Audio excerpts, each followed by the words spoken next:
ท่านผู้ฟังกำลังให้เกียรติรับฟังสถานีวิทยุเจียงใหม่มหานคร FM 107.25 เมกะเฮิรตซ์อันดับต่อจากนี้ไปเจิญอู้จ๋ากำเมืองกับดีเจคำเพชรเจ้า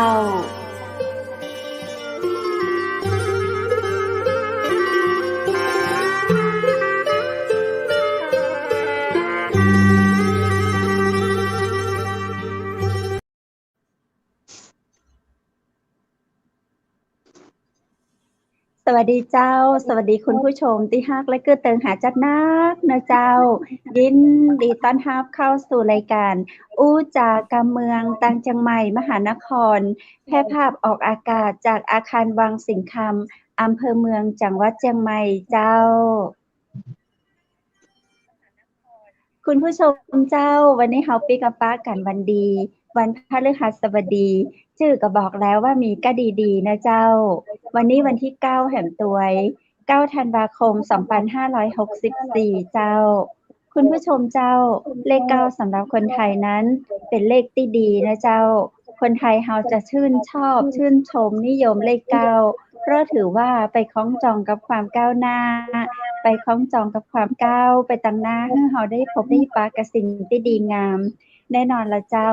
จะอันวันนี้เฮามาปะกันวันพฤหัสบดีที่9เดือนธันวาคม2564นั้นก็เป็นวันดีที่จะพาเฮาไปสู่หนทางที่ก้าวไกลไปตั้งหน้านะเจ้าป้ากันวันนี้นะเจ้าข้าเจ้าดีเจคำเพชรมารายงานตัวอยู่เป็นเพื่อนคุณผู้ชมในเวลาดีๆเช่นเคย 20:00 ถึง 3:00 เจ้ามาคนเดียวก็หลายวันละนะเจ้าวันนี้นะเจ้าในโอกาสดีข้าเจ้าดีเจคำเพชรนะเจ้าดีเจวุฒิแล้วก็มีแขกรับเชิญคุณโจโจ้นะเจ้ากสิฐาพรพันธ์คนงามแห่งจังหวัดปทุมธานีนะเจ้าใกล้กรุงเทพปุ้นเจ้าจะมาอู้จ่าตัวเฮาในวันนี้ในช่วงของดีเจอู้ไปเรื่อยได้สาระนะเจ้าอันโอกาสนี้ข้าเจ้าขอเรียนเชิญคุณผู้ชมปากกับดีเจโจโจ้และดีเจวุฒิตัวเลยเจ้ายินดีต้อนรับสวัสดีเจ้าสวัสดีค่ะสวัสดีเจ้าก็เติงสวัสดีนะดีเจวุฒิดีเจกุ๊กไก่ค่ะผู้ฟังคุณผู้ชมทุกท่านด้วยไม่เจอดีเจใช่ไม่เจอดีเจคำเพชร2 วันไม่เจอพี่โจโจ้มาประมาณหลายเดือนมากถ้าอยากค่ะรีเควสมาจัดให้อ๋อครับผมน้ำค่ะดีเจกุ๊กไก่ใส่ชุดอยู่ทางนู้นเป็นยังไงคะหนาวไหมคะ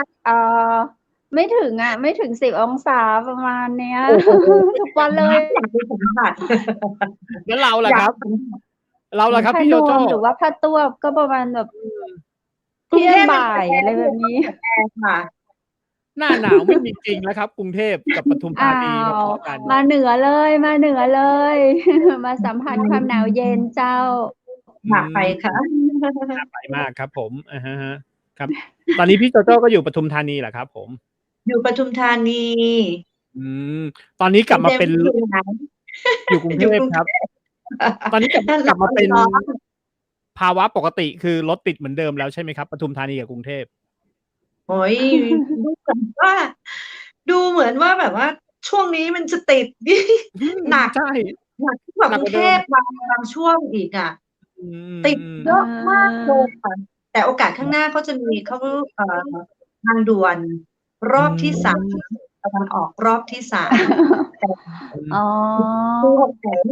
ยินดีด้วยนี่มาเหนือก็ได้รอเจ้าแห่กันเข้ากรุงเทพนั่งรถติดมาเหนือก็ได้รอเจ้าปีใหม่ช่วงนี้ไปเหนือเขาก็แห่กันไปเหมือนกันเลยค่ะเพราะว่าเขาไปแล้วไม่ติดพี่โจโจ้มีแปล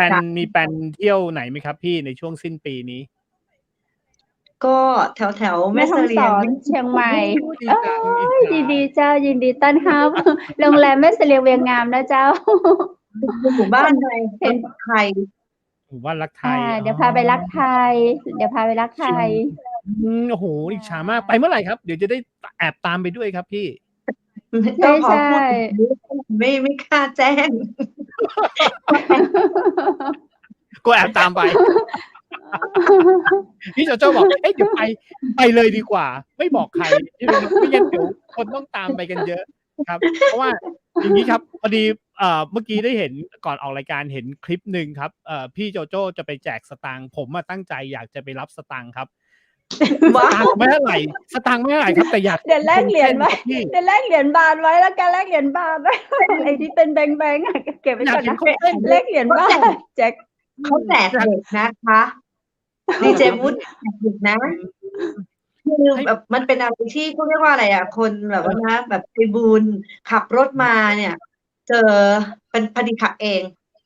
แล้วเจอขับเองหรือเปล่าหรือว่าแม่เลี้ยงขับวันนั้นใครพี่โจ้ขับเนาะพี่จุ๋มขับพี่จุ๋มวันนั้นพี่จุ๋มค่ะใช่เขาพาเราขับแบบเอเลนเจอร์ไงบอกจอ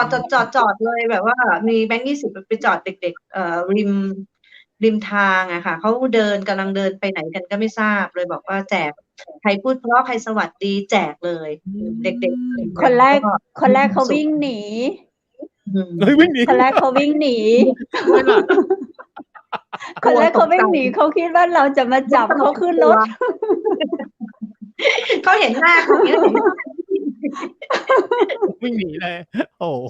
วิ่งหนีพอรถเราจอดเราเรียกเขามันนี่จะแจกเงินเขาวิ่งหนีก่อน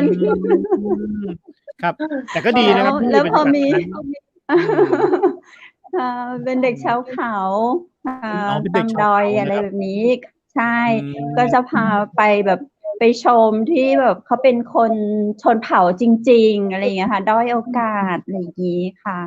ก็แม่เลี้ยงทางปทุมธานีเราอยากสัมผัสบรรยากาศแล้วก็ได้ทำบุญด้วยค่ะได้เห็นความแตกต่างเนาะของคนเมืองกรุงกับของคนชนชาติเผ่าต่างๆบนดอยเห็นแล้วเป็นยังไงบ้างคะพี่ดีเจโจคือว่าต้องถามดีเจวุฒิว่าเป็นคนกรุงเทพโดยกำเนิดไหมใช่ครับแยกส่วนก่อนงั้นพี่โจโจ้ก็เป็นคนกรุงเทพเหมือนกันพี่โจโจ้จะไม่เคยสัมผัสกับบรรยากาศอะไรที่เป็นเขาเรียกว่าพื้นบ้านอ่ะก็ไม่เรื่องของความเป็นอยู่นะคะที่ไปดูนะความเป็นอยู่ด้วยซึ่งกำลังจะบอกว่าพอไปสัมผัสนะกำลังจะบอกว่าตัวเองมีความสุขมากมีความสุขเรื่องอะไรพอเห็นเขานะเขามีชีวิตที่เรียบง่ายเขาไม่ต้องคิดเยอะแต่เขาอยู่แบบพอเพียงอยู่แบบพอเพียงของเขาอ่ะเขามีความสุขในแบบนั้นเขาไม่มีการไม่ต้องมาเก็บไม่ต้องระบายสีไม่มีการระบายสีไม่มีการแต่งเติมสีสันเลยมันเป็นธรรมชาติจริงๆทุกรูปแบบของการเป็นธรรมชาติครับพี่มันรวมอยู่ที่ตรงนี้เลยพี่โจโจ้เคยหมายถึงว่าตอนที่ก่อนที่จะทำงานอย่างเงี้ยเคยได้แบบไปเที่ยวอะไรบรรยากาศอย่างนี้มาก่อนไหมครับพี่หมายถึงบรรยากาศเด็กบนดอยอะไรอย่างเงี้ยครับไม่บนดอยกับบรรยากาศแบบนี้ตรงนี้ไม่ใช่ครั้งแรกเคยไปทีนึงน้องสาวพาไปอะค่ะไปเที่ยวกันเองแล้วก็คือไปเที่ยวแบบว่าเจอตรงไหนจอดอะไรอย่างเงี้ยค่ะเคยก่อนหน้านี้นะคะแต่ว่าจริงๆแล้วอะนะคะการที่มาทำสถานีวิทยุนะคะสมัยก่อนไม่ได้เคยได้เที่ยวแบบนี้นะคะซึ่งมันมีการหาดูงานด้วยนะคะเราเรียนรู้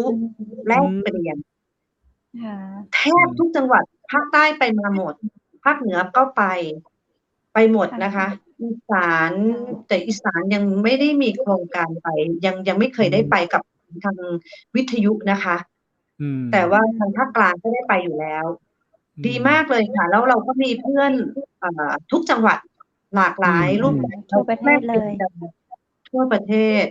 แล้วรักกันจริงๆนะคะมีความสุขมากถ้าเกิดได้เจอกันน่ะมันเหมือนกับว่าโอ้ยมันแบบ สายเดียว นะคะ กันสายวิทยุ สายเลือดเดียวกัน คุยกัน เรื่องเดียว เข้าใจ กั กัน นง่าย เจ้า อืมอื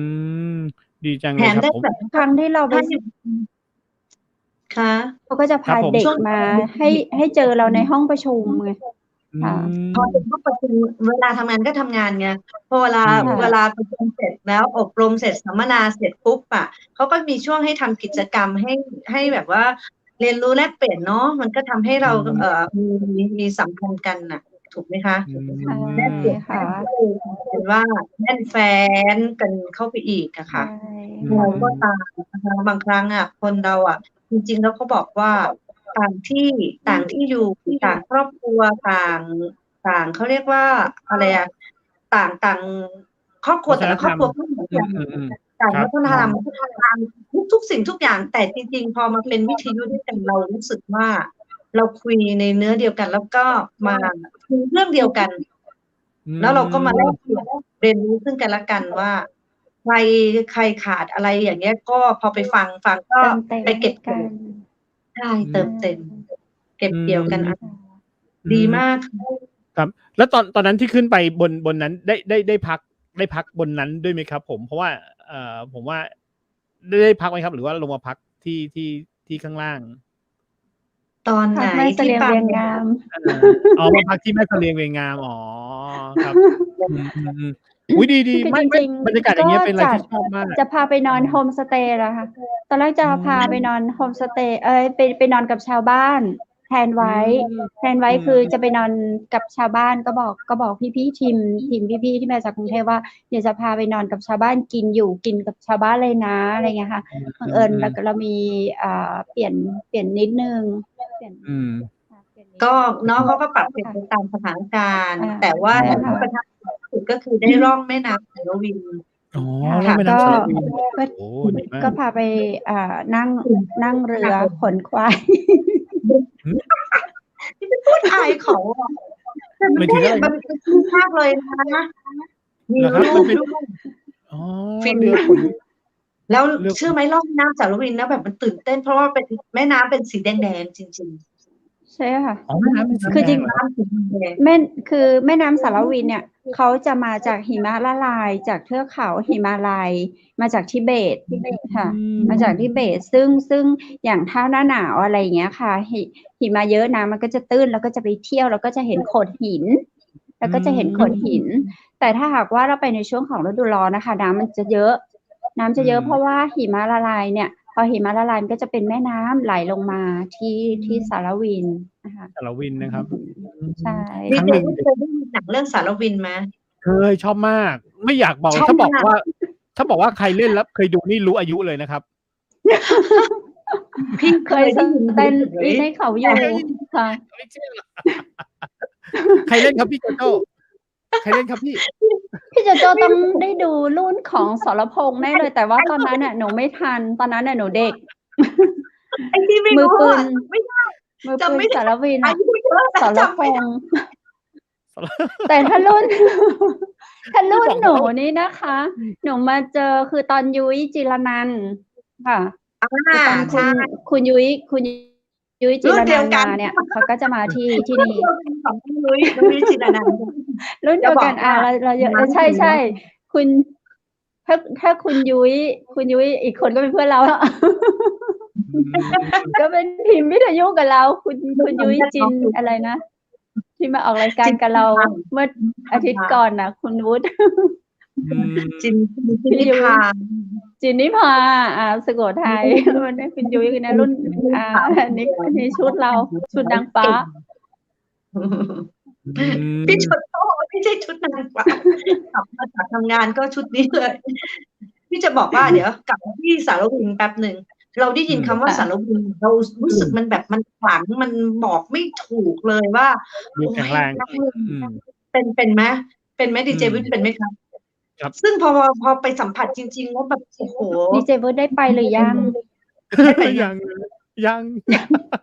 เดี๋ยวไปใหม่ คือจะบอกพี่ดีเจโจโจ้ว่า จริง ๆ ในส่วนที่พี่โจโจ้ได้ไปอะ ได้ไปแค่เสี้ยวเดียวคุณวุฒิคะ เพราะว่า อืม พี่ดีเจโจโจ้ไปในช่วงที่เขาปิด ห้าม อืม ห้ามใช้เรือห้ามใช้อะไรเงี้ยค่ะเพราะว่าช่วงนั้นโควิดเพิ่งมาแล้วก็เป็นข่าวที่ว่ามีการแอบเข้าประเทศค่ะสารวินก็เลยปิดในการล่องเรือใช้เรือไม่ให้มีเลยจะมีเฉพาะเรือตรวจการเท่านั้นค่ะจะมีเฉพาะเรือตรวจการ ไปได้แค่เสี้ยวเดียวนะ ใช่ไปได้แค่เสี้ยวเดียวค่ะ เลยนะคะ การต้อนรับของทางฝั่งนู้นนะคะเขาเรียกเป็นชนเผ่าไหมน้องผู้ใส่ ใช่ค่ะ ใช่ค่ะ ใช่ ชนเผ่าแต่อยู่ในเขตแผ่นดินไทยใช่ไหมครับไม่ได้ข้ามไปที่ ใช่ค่ะ พี่ ใช่เขาก็ใช่มีเยอะค่ะบางหมู่บ้านก็คือจะเป็นเผ่ากะเหรี่ยงพม่าบางหมู่บ้านก็จะเป็นกะเหรี่ยงไทยแล้วกะเหรี่ยงเขาก็จะแยกเป็นกะเหรี่ยงโปก็คือจะมีกลุ่มประเทศโปแลนด์เข้ามาดูแลเขาอะไรอย่างเงี้ยค่ะกะเหรี่ยงสกอร์ก็มาจากพวกสกอตแลนด์อะไรอย่างเงี้ยค่ะแล้วแต่คนดูแลไปให้ความสุขเขาเลยค่ะใช่คือเขาอย่างเขาเห็นใบ100หรือว่าใบ20เขามีความสุขมากใช่ป่ะเนาะพี่โจเด็กเห็นเด็กคนนั้นถือเงินไหมแบบใบ20ของเขาแบบมีความสุขมากกระโดดโลดเต้นแบบโอ้โหดีครับไปเพื่อนะคะไปครั้งนั้นไปเพื่อให้มันเป็นทีมสื่อนะคะที่ใช่ค่ะพี่หลายๆคนด้วยค่ะแต่โปรแกรมไปก็ไม่ได้แบบฟิกว่าจะต้องไปตรงนี้หมายถึงว่าก็ปรับเปลี่ยนไปเรื่อยๆตามสถานการณ์ตามวันต่างๆหรือเปล่าครับตอนนั้นที่ไปจริงเพชรก็จะเป็นคนแพลนให้พี่ๆค่ะก็เวลาใครจะมาอะไรเงี้ยค่ะแล้วก็จะเป็นคนแพลนให้ว่าตรงไหนบ้างตรงไหนอะไรแบบนี้ค่ะก็ส่วนมากก็ได้ตามแผนไม่เต็มแผนเพราะว่าจะรีบกลับอะไรเงี้ยค่ะบางทีคือมันมีนอกเส้นทางเยอะไงตรงนี้ก็ควรตรงนี้ก็ใช่อะไรอย่างเงี้ยค่ะแล้วทีนี้แบบจะใช่อย่างบางคนวางแผนมา3 วันเงี้ยค่ะจริงๆแล้วคุณจะต้องอยู่เป็น1 อาทิตย์เลยอย่างเงี้ยค่ะ1 อาทิตย์เลยก็อย่างพี่โจ้เขาจะวางแผนมา3 วันเขาก็4 วัน5 วันต่อไม่ไหวแล้วต้องกลับก่อนค่ะใช่น้อยไปครับพี่คราวหน้านี่เป็น1 อาทิตย์เลยครับตามที่ดีเจคัมเพชรบอกใช่เพราะว่าถ้า1 อาทิตย์เนี่ยผมว่าเอาตรงๆเลย1 อาทิตย์เนี่ยยังเที่ยวแม่ฮ่องสอนไม่ครบเลยนะครับพี่เพราะว่าเท่าที่ไปสัมผัสมานะคือถ้ามีเวลาจริงๆมันต้องถ้าไปแล้วต้องแบบหาเวลาไปจริงๆมันจะได้คุ้มเพราะว่ามันไกลใช่ค่ะใช่พี่โจมาก็3 ครั้งได้แล้วเนาะ3 ครั้งแล้วเหรอครับใช่ค่ะก็ยังไม่ทั่วก็ยังไม่ได้แบบเท่าไหร่เลยครั้งแรกคือมาตอนนายกตู่ตอนนายกประยุทธ์มาค่ะแล้วก็พี่โจก็จะได้เที่ยวอยู่ที่วัดอะไรวัดพระธาตุไดกองมูกับวัดพระธาตุจอมทอง2 ที่เท่านั้นเองที่ได้เที่ยวเนาะจากที่เหลือนั้นก็คือทำงานประกบนายกตู่ใช่ทำงานด้วยแล้วก็ได้เที่ยวด้วยทำงานด้วยแล้วก็ได้เที่ยวด้วยค่ะอย่างนี้ครับพี่โจโจ้ครับชีวิตสื่อมันเป็นอย่างนี้แหละครับพี่ชีวิตสื่อเนี่ยเราไม่มีทางที่แบบน้อยครั้งนักที่แบบเที่ยวล้วนๆเที่ยวเพียวๆเลยผมว่ายากทำงานด้วยแล้วก็แอบอาศัยการทำงานไปเที่ยวด้วยอย่างนี้แหละเท่าที่เป็นสื่อมานะพี่การไปเที่ยวเราก็สามารถที่จะสื่อเชิงท่องเที่ยวได้ค่ะเราก็แนะนำสถานที่เราไปพบเจออะไรมาตรงนี้มีดีอะไรเราก็ยินดีที่จะประชาสัมพันธ์แลกเปลี่ยนในมุมมองที่เป็นของเราเพราะว่าแต่ละคนไปแต่ละที่เนี่ยอาจจะเก็บเกี่ยวได้ประสบการณ์ไม่เหมือนกันแตกต่างกันไปเพราะฉะนั้นก็แลกเปลี่ยนกันไปค่ะแล้วท่านผู้ฟังท่านผู้ชมนะคะชื่นชอบแนวไหนก็ไปตามรอยทางนั้นไปรอยทางเดินข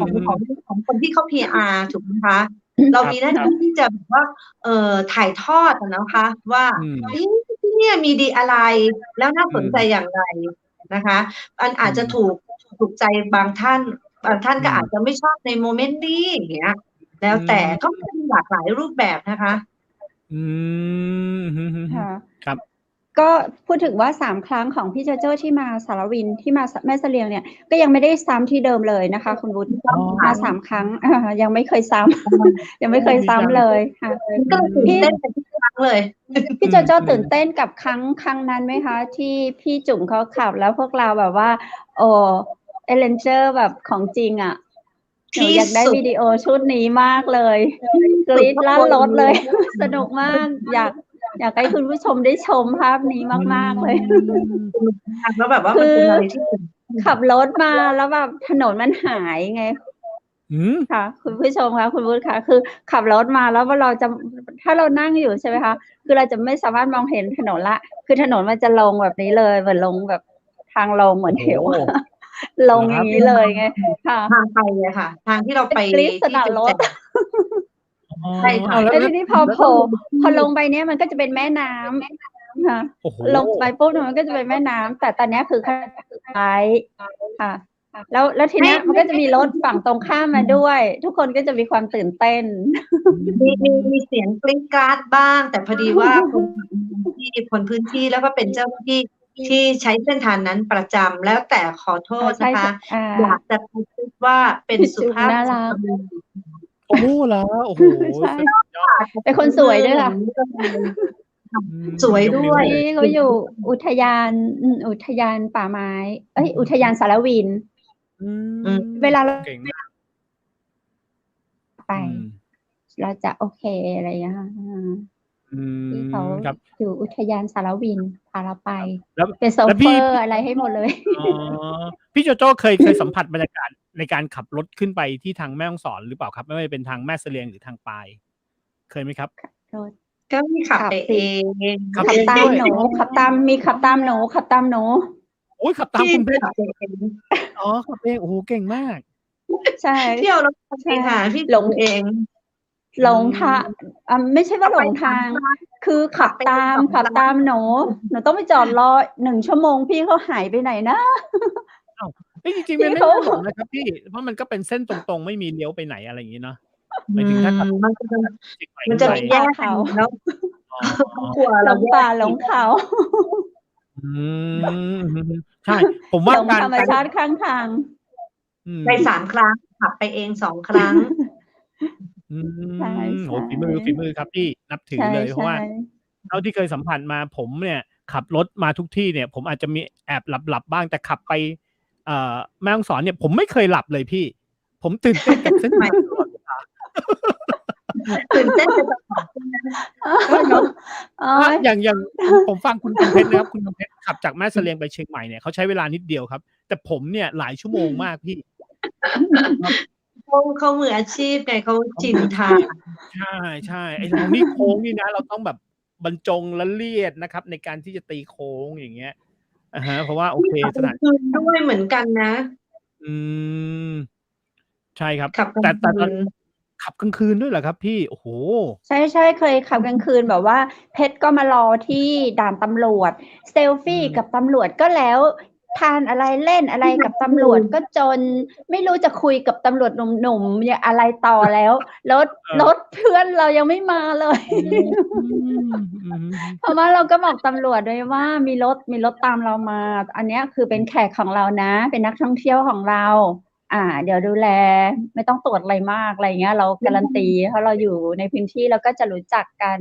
กับตำรวจตำด่านต่างๆอะไรประมาณนี้ค่ะก็คุยกับตำรวจจีบตำรวจจนกี่ชั่วโมงผ่านไปเมื่อไหร่ก็รถไม่มาตำรวจเขาก็เริ่มเป็นห่วงไปกับเราว่าหายไปยังไงหรือเปล่าอะไรอย่างเงี้ยค่ะนักท่องเที่ยวของเราหายไปไหนอะไรอย่างงี้หรือเปล่าเนี่ยค่ะแล้วตำรวจเขาจะได้บอถามด่านโน้นมีสัญญาณโทรศัพท์ไม่มีสัญญาณติดต่อกันไม่ได้ค่ะใช่ครับคนห่วงก็ห่วงเราชิลเราคิดว่าเราไปถูกไงเราก็เลยเฉยๆเราปล่อยเขาไปก่อนเราเห็นมุมสวยๆแล้วก็แวะถ่ายรูปดีกว่าเนาะนี่สวยมันมืดมาถึงก็คือถ่ายรูปกับตำรวจดีใจใหญ่เลยดาราดีเจมาขอถ่ายรูปด้วยที่เจอดีเจคำเพชรตัวจริงเ เป็นเคยเห็นก็วันนั้นแล้วเหรอ ตอนนี้ถ้าเขานับกันนี่ประมาณกี่โค้งนะครับ คุณเพชร ตอนนี้ก็เพิ่มวันนั้นนี้เขาบอกเราบอกว่าเอ่อจาก1,800 โค้งนี้ ตอนนี้เขารวมจะ 4,000 โค้งแล้วค่ะ นี่ขนาดว่าตัดโค้งไปเยอะ ตัดโค้งไปเยอะ แต่ทีเนี้ย เริ่มนับโค้งใหม่จากเขตเชียงใหม่จริง ๆ เพราะเมื่อก่อนนี้เขาจะนับโค้งแบบจากเขตอะไรแบบเนี้ยค่ะ เขตรอยต่ออะไรนี้ค่ะเริ่มนับโค้งใหม่จากเขตเชียงใหม่เสียง เสียงสะท้อนรีเฟก อยู่ครับ ใช่ อยู่ค ใช่ รับ ใช่ โอเคกันไหมคะ เสียงโอเคไหมเสียงตีกลับเนาะ ได้ครับ ได้ยินอยู่ครับ ได้ยินอยู่ครับผมได้ยินครับ อาจจะเป็นที่อินเทอร์ ใช่ เน็ต ดิ ครับ วันนี้ปรากฏว่าอินเทอร์เน็ตกรุงเทพไม่ดีปทุมธานีดีแม่เสลียงดีกรุงเทพไม่ดีครับ อย่างนี้ก็ลุ้นทุกวันอยู่เหมือนกัน เจ้า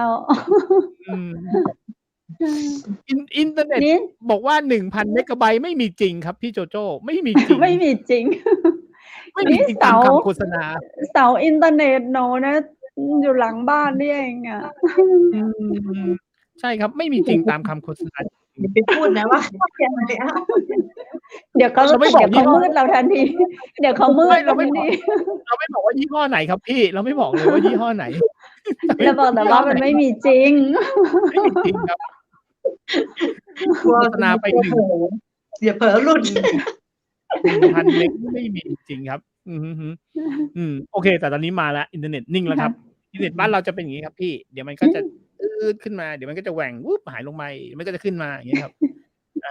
แต่ทุกวันเนี่ยผมจะแม่เสลียงเนี่ยผมก็จะแซวทางแม่เสลียงทุกๆวันครับผมแม่เสลียงคุยอยู่ก็จะหายไปวันนี้ปรากฏว่ากรุงเทพหายไปเองครับ ไม่ใช่ทางแม่เสลียงครับครับดีใจครับพี่ใช่ รอเดี๋ยวคุณเพชรจัดทริปอีกนะครับเดี๋ยวเราจะได้แบบไปเก็บภาพสวยๆของไล่ตั้งแต่แม่เสลียงไปถึงแม่ฮ่องสอนนะครับ แล้วก็อาจจะลงมาปลายเนาะเดี๋ยวให้รอคุณคำเพชรจัดทริป รอความพร้อมโอ้ยไม่ต้องรอเพชรจัดเพชรพร้อมเสมอพร้อมเสมอสำหรับนักเดินทางอนุญาตนิดนึงนะคะ ถ้าคุณเป็นนักเดินทางเสมอ ขออนุญาตนะคะ คุยกันขนาดนี้นะคะ แล้วถ้าเกิดว่าคุณผู้ฟังเขาอยากจะไปเที่ยว ทีนี้จะต้องให้ดีเจคำเพชรเนี่ยแนะนำเขาละว่าทำยังไงแล้วถ้าเกิดอยากไปจริงๆอ่ะจะทำยังไงบ้างยังลองดูซิที่พักควรไปเที่ยวที่ไหนหรือจะไปเป็นไกด์ได้ไหมหางานให้ใช่ อาหารอะไรที่ไหนอร่อยอะไรอย่างนี้เนาะเจ้าถ้าเกิดว่าคุณผู้ชมเขาอยากจะไปนะคะคุณผู้ชมคุณผู้ฟังเขาอยากไปใช่คุยไว้เยอะเลยเนี่ยเขาอยากจะไปขึ้นมาเวลคัมสิคะดีเจคำเพชรมีลงเสียงนาก็มีนะคะ คือแบบคนกรุงเทพคนปทุมแบบไม่ค่อยได้สัมผัสบรรยากาศท้องนาอะไรเงี้ยแล้วก็พาไปมันท้องนาเยอะเราไม่มีภาพมาเนาะเราไม่มีภาพมาที่ท้องนาค่ะคือเวลาเขาเห็นทุ่งนาเขาก็จะกระโดดรถเต้นมีความสุขค่ะเราก็มีความสุขคนกรุงเทพไม่เคยเห็นนาข้าวครับเขาแต่ว่าไม่ได้เป็นสัมผัสบางอย่างก็ไม่ได้เป็นลมของเขาไม่ได้อ๋อใช่ใช่นะใช่ครับมีรอบก่อนโน้นที่มีเพื่อนนาวมาจากสวีเดนด้วยอะค่ะรอบโน้นอะพาไปพี่ดีเจโจโจ้ก็เกือบตกคันนาเหมือนกันนะคะวิ่งครับพี่เผาเลยดูอันนั้นมีแบบตกคันนาอยู่เผาใช่แต่แม่ต้องสอนผมว่าอย่างที่บอกจริงครับอย่างวันนั้นเราคุยกับคุณปอยครับเขาบอกตอนนี้มันเป็น7 ซีรีส์นะครับผมมีแหล่งท่องเที่ยวอะไรเป็นมาเยอะแต่ละอำเภอเจ้าแต่ละอำเภอสถานที่ท่องเที่ยวเยอะแยะไปหมดเลยใช่ไปผมยังไปเที่ยวเลยว่าไงครับพี่ คนอยู่แม่เสลียงสนใจมาเที่ยวปทุมธานีไหมสนใจ สนใจ เอา ก็ แบบ ไป นี้ บ่ ดี อย ก อ ว่า ยู่นะ อยู่ภาคเหนืออยากจะมาเที่ยวปทุมมีดีอะไรน่าเที่ยวบ้าง ห้ามบอก มี ว่า ห ดี อ มเวิร์ ศิลป์ รถติด ดี ดี มเวิร์มันไม่ได้สิ หนู นี่ก็ รถ ดี ติ ม ด เวิร์เพราะ ดี คน ที่หนูไปอะคือหนูได้เห็นรถเยอะแยะเลย ที่ปทุมธานี คุณรถที่ไหนคุณก็เห็น เราก็จะต้องไปตามติดสิใช่ไหมวัดเจดีย์หอยเคยไปไหม อ๋อ อ๋อเจดีย์หอย ยัง อืม เคยได้ยินเนาะมีหอ พี่ ศิลป์ พี่สาวอยู่ค่ะพี่สาวอยู่เป็นดีเจอยู่ แล้วก็เป็นเจ้าของอู่รถอยู่ที่ปทุม ก็บอกว่าจะพาไปนะ ก็รออยู่ อืม กันแน่ อ๋อเหรอครับ ก็รออยู่นะ งั้นแอบคุยนิดนึงพอดีว่า อยากฟัง เขาจะให้เปิดศูนย์ฮีโน่กับเป็นบริษัทเปิดเป็นศูนย์ฮีโน่แล้วได้เรียบร้อยแล้ว อืม แล้วตอนนี้กำลังจะเข้าในโครงการของวิริยะค่ะ อ๋อ อู่วิ ค ริ รับ ยะวันนี้กำลังคุยเรื่องเครียดดีกว่าเครียด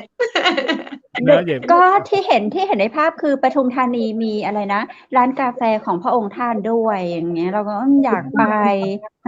ชัยทุ่งอยู่คลองสี่ใกล้บ้านใกล้ โอ้ย ใกล้ ใกล้ บ้าน บ้านเลย ใกล้บ้านพี่สาวเราเลย ใกล้บ้านป้า อืม มีเขาเรียกว่าอะไรแต่ว่าตรงคลอง6อะเป็นเรื่องของบัวเขาก็จะมีพันธุ์บัวแล้วก็อะไรเนาะนึกเลยท้องฟ้าจำลองคลอง5 อ๋อใช่ อ๋อ เป็นคลอง5เรียกเป็นศูนย์วิทยาศาสตร์ มีก๋วยเตี๋ยวเรืออยู่ มีก๋วยเตี๋ยวเรืออยู่กับเจ้า อร่อยเยอะแยะเลยมาที่นี่เราจะเน้นก๋วยเตี๋ยวเรือ แต่มากกว่าก๋วยเตี๋ยวเรือก็ได้ค่ะ แต่รอบก่อนพี่สาวเราพาไปอะไรนะผัดไทย อะไรนะ ชื่อเขาได้เลยอะไรนะ ชื่อเขายิ่งชอบนายยศค่ะเคยออกช่อง 7 อร่อยมากคุณยศใช่อร่อยจริงๆค่ะปทุมธา ใช่ นี ผัดไทยนายยศคลองอะไรคะคอยอะไรคะ คลอง7ธัญบุรีค่ะคลอง7ลังนายกมีเขาพาไปเอ็กซ์เซอร์ไซส์ด้วยนะคะปทุมธานีเนี่ยตอนไหนลืมมีเขาพาไปเอ็กซ์เซอร์ไซส์ด้วยคือแบบไปเอ็กซ์เซอร์ไซส์เนี่ยนะคะ พี่แล้วก็ไปร้องเพลงเลยค่ะ แล้วก็ให้เราเอ็กซ์เซอร์ไซส์ค่ะเขาเรียกว่าอะไรคะพาไปเที่ยวโรงเบียร์โรงเบียร์นั่นมันแจ้งวัฒนะเราคุยอยู่ปทุมธานีใช่ไหมเราคุยปทุมธานีพาไป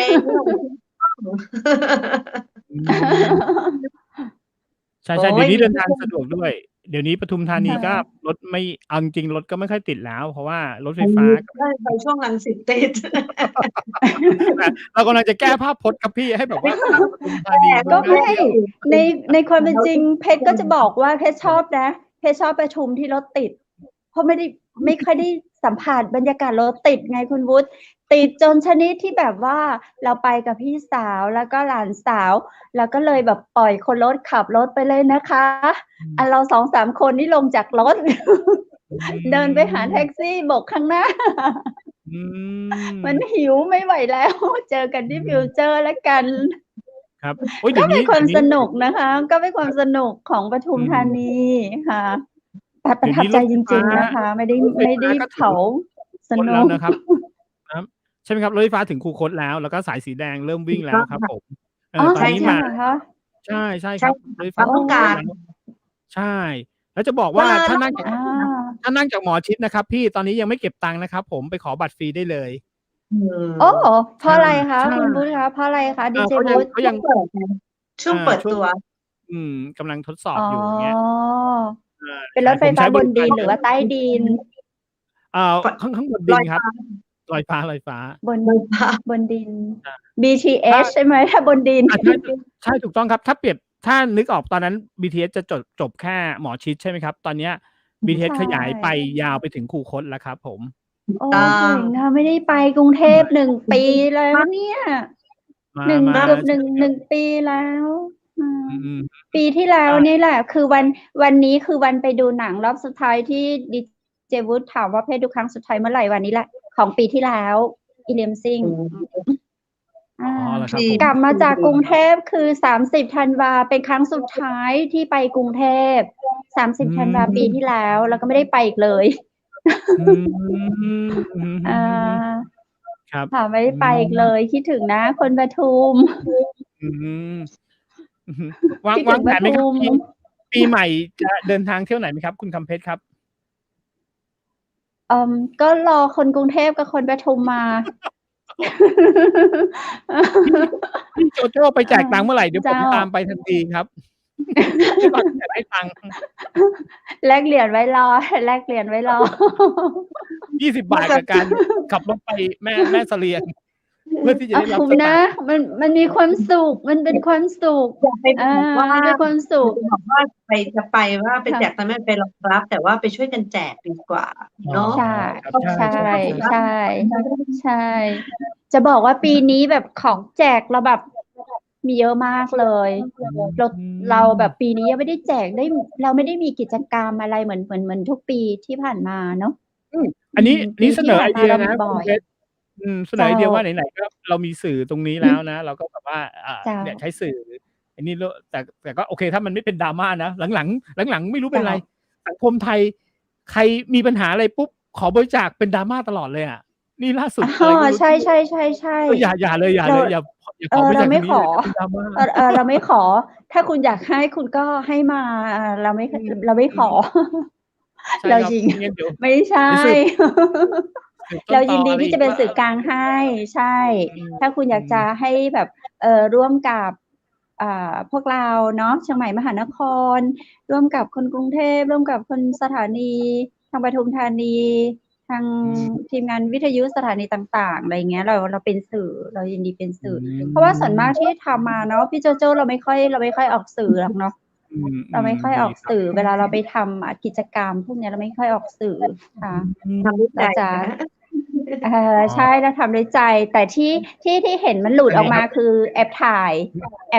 แล้วก็มีน้องๆไงขอแอบเอาไปลง TikTok อะไรเงี้ยมันก็เลยออกมาค่ะก็ครับด้วยโซเชียลมีเดียแหละตอนนี้โซเชียลมีเดียแต่ก่อนน่ะผมว่าคนก็ทำบุญอะไรกันเนาะใช่แต่เดี๋ยวนี้แบบทำอะไรปุ๊บบางทีต้องขึ้นโซเชียลมีเดียแหละคนก็จะเห็นแล้วว่าอะไรเงี้ยก็บอกเราก็เลยต้องบอกตามจริงว่าเนี่ยเราทำแบบนี้จริงใช่ครับผมเคยนะพี่โจโจ้ที่อมก๋อยเนี่ยผมขึ้นไปพร้อมกับทีมงานเลยครับแล้วก็เอาของแต่ก่อนขึ้นไปเนี่ยให้เด็กๆเขียนว่าอยากได้อะไรนะครับเชื่อไหมครับว่าแล้วเด็กๆก็จะเขียนว่าบางคนอยากได้รองเท้าบางคนอยากได้จักรยานใช่ครับเราก็ไปซื้อจักรยานแล้วมาแพ็คกันโอ้โหเด็กแบบร้องไห้น้ำตาไหลอย่างเงี้ยเจ้าโอ้โหแล้วเห็นภาพใช่นึกภาพออกค่ะบางคนอยากได้ถุงเท้ารองเท้าขออนุญาตนิดนึงพอมีเจนพูดนะก็เสนอนิดนึงจริงๆแล้ว1 ปีเนี่ยนะคะครั้งหนึ่งก็ได้พอพูดแบบนี้เสร็จปุ๊บเหมือนกับว่าเฮ้ยใครนะคะเราไม่ได้มีเขาเรียกเราไม่ได้ทำกฐินทำผ้าป่าเราไม่มีประธานแต่ทุกคนเนี่ยนะคะร่วมแรงร่วมใจกันนะคะเป็นงานของทุกๆคนที่ใครอยากจะมีโมเมนต์นี้ใครอยากจะมีกิจกรรมแบบเนี้ยก็เขาเรียกว่าอะไรรวมเงินชวนนะคะกลุ่มเพื่อนของแต่ละกลุ่มแล้วไปพร้อมๆกันเราน่าจัดนะแล้วไปด้วยได้ไปสัมผัสบรรยากาศมันได้รูปแบบหลายรูปแบบเลยแล้วก็แต่พอไปทำนะไปพยายามไปทำทุกปีเปลี่ยนที่ไปบ้างแต่อาจจะมีทุกที่แถวแบบนั้นน่ะไปที่มันขอโทษนะคะไม่ได้อยากใช้คำว่าถิ่นทุรกันดารแต่กำลังจะบอกว่าบางทีเนี่ยนะคะความเจริญมันจะเข้าไม่ถึงเขาโอกาสน้อยกว่าเราก็พลาดเนาะบางทีมีต้องฝากทั้งดีเจทั้ง2 ท่านด้วยผมว่าน่าสนใจลองว่าสนใจนะเราลองทำดูซึ่งเราจะบอกว่า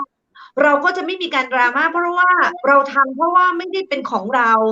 อยากให้คุณไปทำเองแต่ถ้าเกิดว่าคุณไม่สะดวกไปนะคะ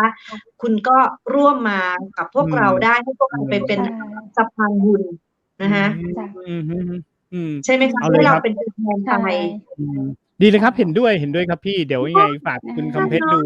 พื้นที่ตรงนั้นว่าตรงไหนที่เราเอาแบบว่าแหมขอไปนอนค้างข้างบนนั้นสักคืนหนึ่งโดยที่แบบอยากจะสัมผัสว่าเด็กนักเรียนเขาตื่นเช้ายังไงอย่างเงี้ยครับผมคนกรุงเทพที่เคยตื่นสาย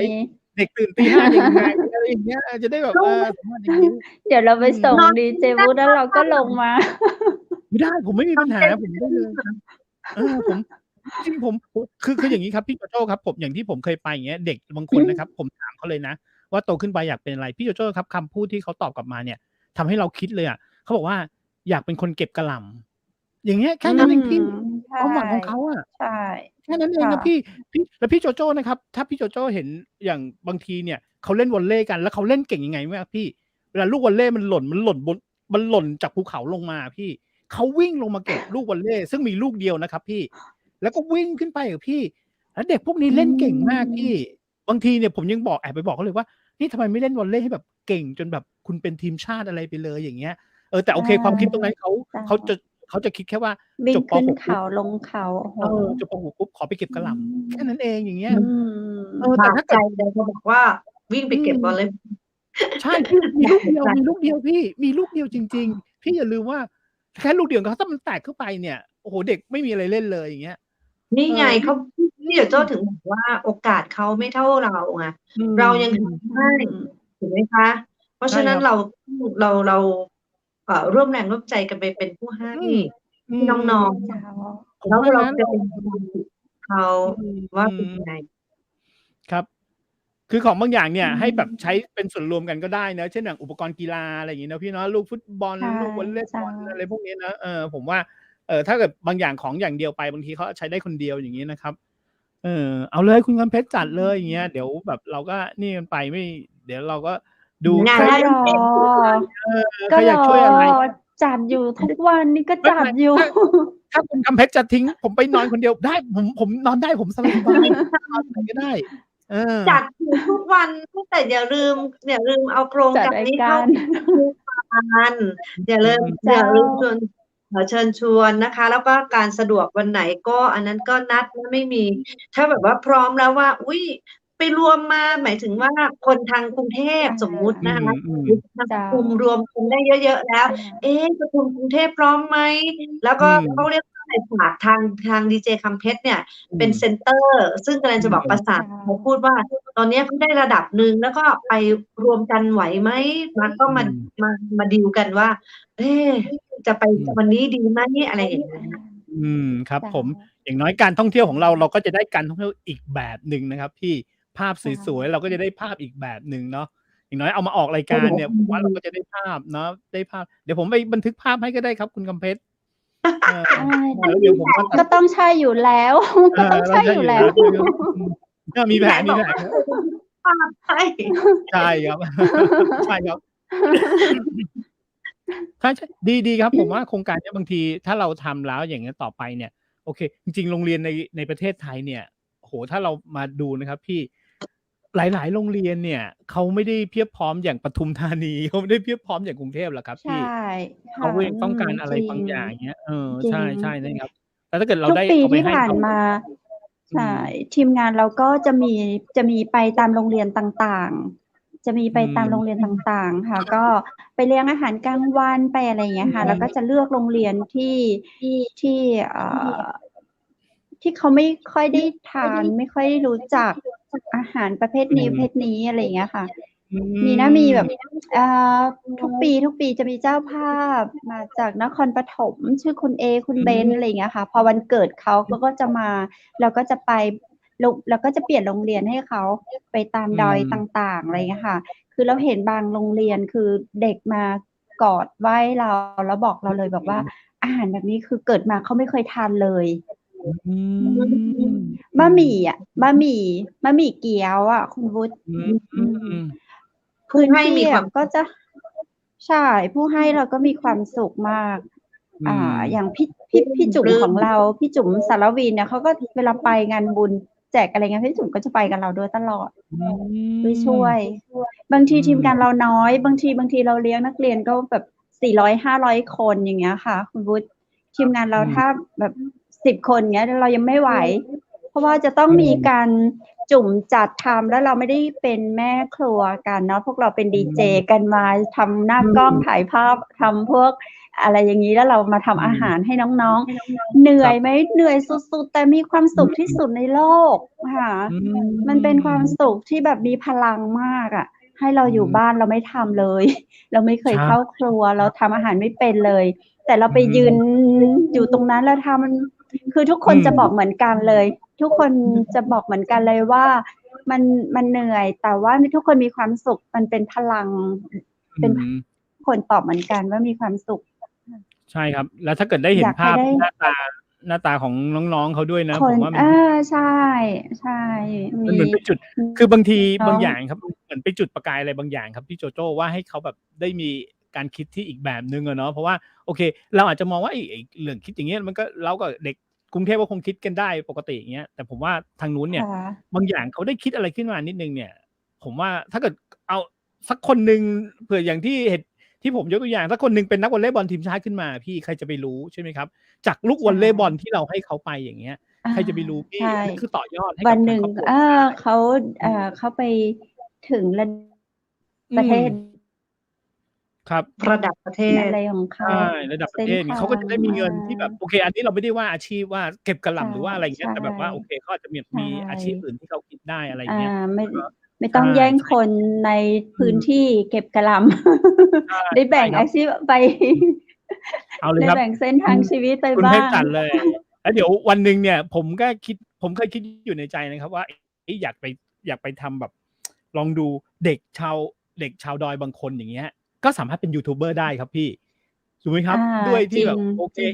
อินเทอร์เน็ตบางทีอาจจะแบบถึงบ้างไม่ถึงบ้างแต่ด้วยความยากลำบากถ้าเขาวันใดวันหนึ่งเขาสามารถใช้มือถือเพื่อแบบถ่ายทอดเรื่องราวที่เขาถ่ายทอดมาได้เนี่ยวันใดวันหนึ่งเขาอาจจะดังขึ้นมาด้วยอะไรก็ประมาณไม่เท่าไหร่อย่างเงี้ยผมว่าเป็นการจุดประกายแหละพี่ให้เขาได้เห็นอะไรที่มันเนาะคนเมืองเราเห็นมาเยอะแล้วแต่ตรงนั้นเขาได้เห็นอะไรสักช่องทางหนึ่งผมว่าถ้าเขาไปไกลเนี่ยโอ้โหยิ่งได้บุญเลยนะครับพี่เขามีเงินช่วยเหลือพ่อแม่เขาอย่างเงี้ยเนาะลองดูถ้าได้มีโอกาสมาอีกพี่โจโจ้จะมาเมื่อไหร่พี่โจโจ้บอกไม่บอก เดี๋ยวดีเจวุฒิตามไปจริงๆแล้วนะพี่โจโจ้เนี่ยแพลนไว้ในช่วงให้พูดตรงๆเลยนะจริงๆอ่ะแพลนในช่วงสัปดาห์หน้าโอ้แล้วดีเลยแล้วเป็นจริงอ่ะพี่โจโจ้อยากทำอะไรพี่โจเขาชอบมาเซอร์ไพรส์ไม่เอาเดี๋ยวไม่เจอกันเซอร์ไพรส์กว่าตัวพี่เขาชอบมาเซอร์ไพรส์ยังเคลียร์งานไม่โอเคไงก็เลยเหมือนจะต้องเบรกแล้วอีกอย่างหนึ่งพอไปเสร็จปุ๊บเราอยากจะไปสัก1 สัปดาห์มันก็เลยไม่ลงตัวแล้วก็เลยตายแล้วสงสัยเลื่อนไปก่อนนะคะจนพี่หนีไปขึ้นเขาเขียวเขาใหญ่กันแล้วเพราะว่าเขาไม่ว่างไงเรื่องงานมันยังติดเรื่องงานก็เลยไม่ไปอ่ะเลยไม่ได้บอกเลยค่ะจะไปที่ไหนมาก่อนปีใหม่ก็ได้เจ้าหรือว่าจะมาหลังปีใหม่ประมาณนั้นแต่สงสัยต้องไปหลังปีใหม่หลังปีใหม่ก็ได้ค่ะก็ดีครับมันจะหนาวอยู่หรือเปล่าไม่รู้แต่แต่ถ้าก่อนปีใหม่นี้นะคะก็จะมีโอกาสได้ทำภาพแล้วก็สัมผัสสัญชาติอะไรนะคุณวุฒิที่เราสัมภาษณ์เขาเรียกว่าอะไรนะบุคคลไร้สัญชาติค่ะไหลเผ่าค่ะครับจากอำเภอศพเมยที่เขาจะมาจัดที่แม่เสลียงเพชรก็ไปเป็นวิทยากรด้วยค่ะเดี๋ยวมีถ่ายทอดสดก็มีทีมงานเราไปค่ะอันนี้ก็อยากให้มาแบบว่าชนเผ่าแบบเยอะเลยจะได้สัมผัสแบบตัวจริงของเขากันเลยอะไรอย่างเงี้ยค่ะเป็นวันที่เท่าไหร่แต่นี่คือ22 ธันวาคม22 ธันวาคมครับดีครับ ราะว่าอย่างแม่ฮ่องสอนนะครับผมเคยไปสัมผัสอย่างนี้ครับพี่โจโจ้ตอนที่หลาย10 ปีมาแล้วคือไปอย่างเงี้ยแมวอย่างเขาเรียกอะไรนะคุณเพชรมูเซอร์ดัมป่ะครับที่ไปอะไรเงี้ย เจ้า ทุกคนบอกเลยว่า อ่า ระวังนะน่ากลัวนะอะไรเงี้ยแต่พอเราไปเขาก็ไม่น่ากลัวเลยเขาก็น่า จริ รัก งชวน ใน เรา ห กิ นั น งใน ข้า ห ว นั กับ ง หมู ไง ชวนเรากินหมูป่าเงี้ยเราก็กิน อ่า ด้วยความที่แบบเขาก็น่ารักดีเขาทำกับข้าวแบบหม้อใหญ่เงี้ยก็เรียกเรากินเราก็เอากินสิครับ ใช่ ประหยัดไปได้ตั้ง ใช่ มื้อหนึ่งถูกไหม เราก็กิน ใช่ แต่ชวนเรานอนบ้านเราบอกว่าไม่เป็นไรเดี๋ยวขอก่อนนี่ดีกว่าเพราะว่า อร่อยไหม อร่อย ไหม มาก คะ พี่อร่อยเพราะ โอ้ย อาจ ดี จะ จัง คือมันร้อนๆเลยนะพี่แล้วเขา คือถ้า พี่ เราไปถึงตรงจุดนั้นน่ะ มันพี่โจโจ้จำได้ไหมที่เราไปถึงท่าตาฝั่งโอ้โหพวกเราแบบทานหมดเลย อืม จนว่าในทีมเราขอเอ่ยชื่อคุณพี่สิจนทนไม่ได้คือพี่สิขอมอบทุนอาหารกลางวันให้เด็กเลย เพราะว่าเขาทำอาหารเลี้ยงเราได้แบบอร่อยมาก ซึ่งมันเป็นอาหารพื้นอาหารบ้านเราแบบ อืม อาหารบ้านๆเลย ใช่ไหมพี่โจโจ้ทานกี่จาน ใช่ ไข่เจียวยังอร่อย ใช่ครับ ไข่เจียวก็ยังอร่อยไข่เจียวยังไปแย่งเขามาเลย ใช่เชื่อ ค่ะ เขา มันเป็นความอร่อยมากๆถ้าเราอยู่ตรงนั้นค่ะ ผมว่าด้วยบรรยากาศด้วยอะไรด้วยแล้วเนอะบางอย่างเนี่ย ใช่ อาหารเนี่ยไม่ต้อง ใช่ อะไร ค่ะ มากเลยนะครับพี่ ค่ะ แค่ผักไข่เจียวอะไรนิดหน่อยแค่นั้นน่ะมัก็ น้ำพ คือ ริก ความออย ผัก แล้ว ลวกสดๆที่เขาเก็บมาให้เราอ่ะพี่โจจำมื้อนั้นได้ไหม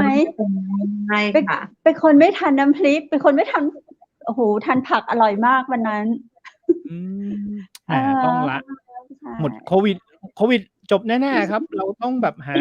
โอกาส รอ ที่ โค จะไป วิด แล้ว ก็ อะค ไม่ รับ ไหวมาเถอะ ไม่เป็นไรครับโควิด ไม่เป็นไรเราก็คง เรา เป็น ฉีดแล้ว คงเป็นก่อนนั่นแหละ บูท จะ แล้ว มาแล้วรอบสองแล้วรอบสาม หนู3แล้วหนูบูท3แล้ว ผมก็ บูสต์ ไม่เป็นไร 3แล้ว มันมาก็ผมกั้นมันไว้แค่ตรงนี้ครับพี่ อย่าให้วง เดี๋ยว อ่า เดี๋ยวหนูมีกระชาย ขอ กระชายที่นี่เยอะ เดี๋ยวหนูมีกระชายให้อม บอกเขาอยู่แค่คอ มีลูกอมกระชาย อืมใช่ ตอนนี้ ครับ ปลูกเองนะคะฟ้าทะลายโจรจะทำไปปลูกเรียบร้อย อืม เยอะไหม ผม คะ ใช้ ไม่เยอะพอเพียงค่ะ อ๋อดีครับพี่ แต่เขา ดี ปลูกเขาขึ้นไวนะเนาะปลูกไม่กี่วันก็ทานได้พวกนี้ จริงเหรอ ค่ะ กระชายไวแต่ว่าฟ้าทะลายโจรนี่โตเร็วมาก อืม อ๋อฟ้าทะลายโจร ดี จะ จัง โตช้าใช่ไหมคะ โตเร็วกระชาย แต่ว่า ออกรากอ่ะ กระชายเนี่ยแล้วก็ ดู ถ้าเราจะกินเราก็ไปเอารากมาเราก็ตัดมาได้เลยแล้วเดี๋ยวมันก็จะเขาเรียกว่าอะไรมันก็จะออกมาใหม่อีกมันก็จะออกช่อมาออกช่อมา ตัดนะคะคุณดีเจกับเม็ดขุดค่ะ อ๋อกุดมา อ๋ ทั้ อง ยวง ขูดก็ได้นะขูดก็ได้ แต่พอมีน้ำมาเดี๋ยว พวกเนี้ยเขาก็จะแตกอีกค่ะ ขึ้น เขา ของ จะ เขา แต เอก ง เขาจะไม่หายไปเขาจะไม่ เรา หาย ใช้ ไป น้ำเขาต้องเอาเง่ามันนะฝังไว้ ค่ะ ใช่ไหม มัน พี่ มันจะมี เข้าใจ เส้นเล็กๆ ฝอยๆ ของมันเห็นไหมคะ ตรงรากตรงที่เง่ามันอ่ะ มันจะมีฝอยๆ พวกนั้นนะคะ มันจะติดดินอยู่แล้วล่ะ มันจะทิ้งเชื้อติดดินอยู่ พอฝนลงหรือว่ามีน้ำไปอย่างเงี้ยค่ะ มันก็จะออก ขึ้นเอง แตกหน่อออกมา พวกนี้จะไม่ตาย พวกนี้จะไม่ตายจริงค่ะพี่ โน่ เจอ ดีจัง น้ำ ครั ก็ บ จะออก แต่ที่แม่เสลียงเขาบอกว่าเขามีทำเป็นเขามีมาแปรรูปเป็นน้ำเป็นอะไรอย่างงี้ใช่ไหมครับ ผม คุณเพชรใช่ไหม ใช่ มีเป็นลูกอม ลูกอมนี่เขาทำทั่วประเทศเลยนะคะ เพราะว่าสาธารณสุขเขาก็ออกมาทำ เหรอครับ เป็นลูก ผ อมกระชายขาว ใช่ เป็นลูกอมกระชาย วันหน้าส่งมาให้ ไว้มาเดี๋ยวแจก อ๋อมาเดี๋ยวแจกต้องไปสรุปต้อง ต้องมาเดี๋ยวแจก อยากให้มา ไม่อยากส่งแล้วอยากให้มา เราจะแอบ มีข้อแม้ว่ามา เงินแอบไปใช่เงินแอบไปครับ เจอกัน มี ที่ ข้อ แม่ แม้ เสลียง ว่ามาแล้วจะแจก ใช่ค ถ้า รับ ส่งแล้วก็ไม่ได้เจอกันสักที ถ้ามาเดี๋ยวแจกเอางี้ดีกว่ามาแล้วแจก ไม่เป็นไรแม่เสลียงไม่ไกลเดี๋ยวขอแบบว่า ใช่ โดดไปเชียงใหม่ปุ๊บแล้วเดี๋ยวค่อยหา รถ จริง 2 แถวเข้าหมู่บ้านเข้าแม่เสลียงได้ครับ จริงๆแล้วมีที่เที่ยวบินนะคะแต่มันจะเป็นรอบๆที่แม่เสลียงที่แม่ฮ่องสอนเลยนี่ใช่ไหมคะ ใช่ครับ ใกล้ๆแม่ฮ่องสอน ที่แม่ฮ่องสอน เนาะ มีอย่าไปเลย เรามาแม่เสลียงก่อนไง เรามาเส้นแม่เสลียง ก็ถ้าอยากขึ้นเครื่องบินส่วนตัวนะคะ ในอะไรนะ ในแขกรับเชิญเราเขามีเครื่องบินส่วนตัวนะ พี่ด็อกเตอร์อะไรลูกชายผู้ว่าด็อกเตอร์ป้อมไง เขาบินบ่อย เขาบินแม่เสลียงบ่อยค่ะ อ๋อ เขาเป็น หรอ เค ครั รื่ บ องบิน3 ที่นั่ง ใช่ ๆ ก็วันที่เขามาก็นั่งเครื่องบินมากับเขา เครื่องบินส่วนตัว เดี๋ยวบินลงระเบียงแม่เสลียงเวียงงามลีโอพาร์คได้เลยกำลังทำลานจอดบินให้ อ๋อหมายถึงว่าขอลงนอกเส้นทางได้ใช่ไหมครับ ตรงนี้แม่เสลียง ใช่ มา ๆ ปุ๊บขอลงตรงนี้ อ๋อ คล้ายๆรถ2 แถวประจำทางเหมือนกันเนาะ ใช่ พี่ก็มีเครื่องบินส่วนตัว อ๋อ ไม่เป็นไรครับ ถ้าอย่างงั้นขอนั่งรถไปดีกว่าครับ จะต้องลงอย่างงั้น ได้แวะ ครับ พี่ไปเองเหรอ ครับ ไม่เป็นไร ยอมขับ ใช่ พันกว่าโค้ง เรามีสวนสน เรามีออบหลวง เรามีอะไรวิวทิวทัศน์น้ำตกแบบ2 ข้างทาง มีน้ำพุร้อนแวะ เอางี้มาถึงเชียงใหม่แล้วเจอกัน คนทักมาน่ะ หมดเวลาแล้วคือเขาทักมา เขาบอกว่าหมดเวลานานแล้ว เมื่อไหร่จะลารายการ เขาคงชมพี่โตโต้กับดีเจคำเพชรอะครับผม พี่น้ำหวาน น้ำหวาน คิดถึงพี่น้ำหวานจากพะเยาค่ะนี่ก็เป็นอีกหนึ่งนางฟ้าในแก๊ง ในแก๊งนางฟ้าก็รอมาออกรายการอยู่ แล้วก็ทีมงานเราบอกว่าหมดเวลานานแล้ว ลาได้แล้ว อ้าวเหรอ เมา โอ้ใช่ ใช่ค่ะ ใช่56 เมาก็ตายเลย โอ้ ให้แขก VIP ของเราดีเจโจโจ้ลาคุณผู้ชมหน่อย ฝากอะไรถึงคุณผู้ชมหน่อยค่ะ ตอนไม่ฝากอะไรนอกจากว่าช่วงนี้นะคะ ถ้าอากาศเย็นก็ดูแลสุขภาพด้วยนะคะ แล้วสิ่งที่สำคัญที่สุดเลยนะคะ ขอให้มีความสุขในทุกๆวันนะคะสำหรับวันนี้นะคะ ก็ขอลาไปก่อน ถ้ามีโอกาสก็จะกลับมาเจอกันใหม่นะคะ ขอบคุณดีเจวุฒิขอบคุณดีเจคำเพชรค่ะ ที่ให้เกียรตินะคะ มาออกรายการในวันนี้ค่ะ ขอบพระคุณค่ะ ขอบคุณเจ้า VIP ของเราวันนี้น่ารักมากเลยเนาะจากจังหวัดปทุมธานีบ๊ายบายเจ้าว่ากันใหม่จะได้ท้ายของรายการนี้นะเจ้าตังค่าเจ้าและดีเจและดีเจวุฒิจะต้องขอบคุณ ไม่เป็นไรครับ ชื่อคำวุฒิก็ ดี เท่ เจ ดี วุฒิขอบคุณผักกรอบเลยดีเจคำวุฒิขอบคุณผักกรอบให้หน่อย คอนเฟกผักกรอบนะครับ วันนี้ขับรถไปไกลถึงนครปฐมถ้าไม่ได้คอนเฟกผักกรอบนี่คงทั้งหิวทั้งง่วงครับผม วันนี้ได้คอนเฟกผักกรอบมีประโยชน์จากผักแท้ 100% ผสมนมฮอกไกโด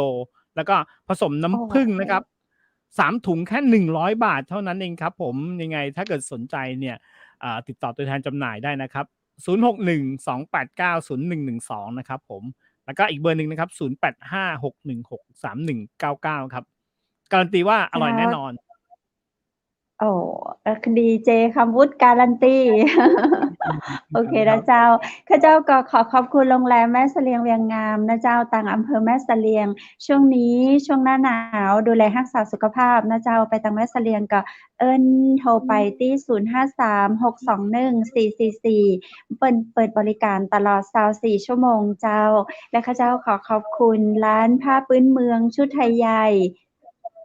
เปิ้นบริการให้เจ้าแล้วก็ส่งทั่วไทยนะเจ้าตึงราคาปลีกและราคาส่งโทรถามได้ที่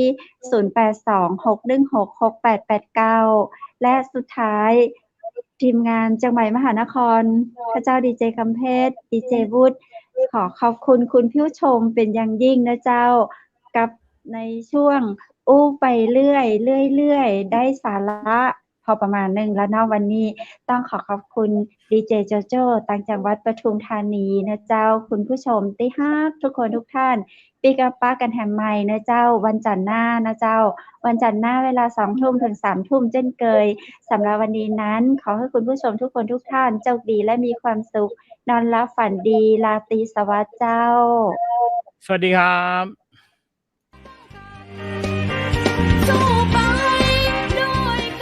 สถานีวิทยุเจียงใหม่มหานคร 107.25 เมกะเฮิรตซ์ขอแสดงความห่วงใยและเป็นกำลังใจให้ทุกท่าน ในช่วงการระบาดของโรคโควิด -19 ในครั้งนี้เพื่อลดความเสี่ยงควรสวมหน้ากากอนามัยทุกครั้งล้างมือเป็นประจำขอให้อยู่ที่บ้านให้นักที่สุดด้วยความปรารถนาดีจากหมู่เฮาเจ้าเจียงใหม่มหานครสนับสนุนโดยกาแฟโกแม็กคอฟฟี่และโรงแรมแม่เสรียงเวียงงามโทร 053-621-444 และ 081-595-2883